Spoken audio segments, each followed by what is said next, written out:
Correct. Daming testimony niya. Oo. Ah. Tapos, daming testimony. Pero ako, sanay na ako sa stem cell. Kasi, yun yung binabantayan ko eh. Mm. Sabi ko, may stem cell, dadating yan. Sabi ko. So, kasi yung anak ko, gumaling sa stem cell. Wow. Pero yung egg, kung narinig, laminate. So, Sa brain siya eh. ilang sachet pa lang na nagamit mo? 3 sachet pa lang. Araw pa lang na.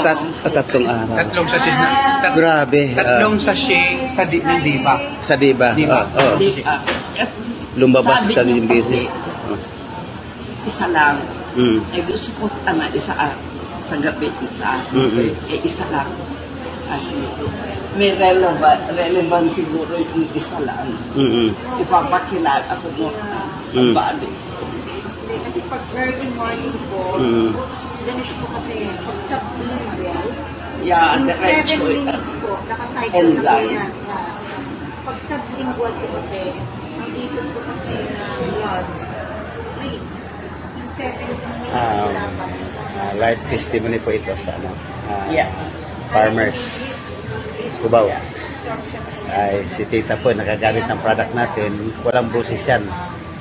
4 years That's right. na yung boses niya hindi lumabas.